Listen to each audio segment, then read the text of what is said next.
శాసనమండలిలో వెంకటేశ్వర స్వామి చిత్రపటాలకు YCP చేసిన అపచారానికి తాళ్లూరు వెంకటేశ్వర స్వామి ఆలయంలో Jaggampeta MLA TTD board సభ్యులు జ్యోతుల నెహ్రూ సంప్రోక్షణ పూజలు నిర్వహించారు. హిందూ సమాజానికి జగన్, బొత్స సత్యనారాయణ, వైసీపీ నాయకులు బహిరంగ క్షమాపణ చెప్పాలని డిమాండ్ చేశారు. లడ్డూ కల్తీ అంశంలో పట్టుబడి దానిని కప్పిపుచ్చుకోవడానికి వైసీపీ నేతలు తప్పుల మీద తప్పులు చేస్తున్నారని అన్నారు.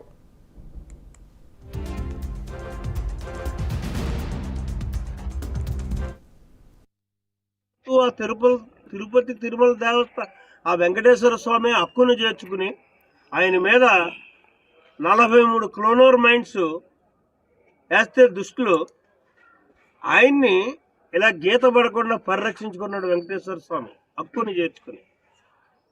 అటువంటి ఒక నిబద్ధత కలిగినటువంటి మహనీయుడు అయినటువంటి ఒక రాజకీయ నాయకుడిని చంద్రబాబు నాయుడు గారు బుద్ధి రావాలంటారు. ఆయన ఎందుకు బతికించుకున్నాడో తెలుసా? ఈ రాష్ట్రాన్ని ఇతను తప్పించి ఎవరో కూడా పరిరక్షించలేరు. భవిష్యత్తులో దుష్టులు వస్తున్నారు, దుష్టపాలన రాబోతుంది.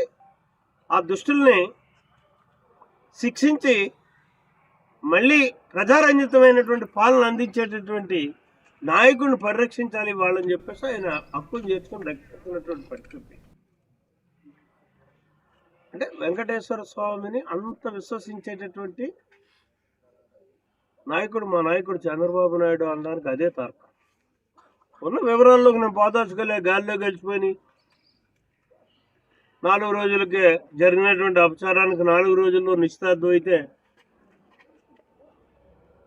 యాక్సిడెంట్లో పోవడం, అపచారం చేసినాడు, ఇవన్నీ కూడా మనం విశదీకరించుకోకర్లే, ప్రజలకు తెలుసు. ఆ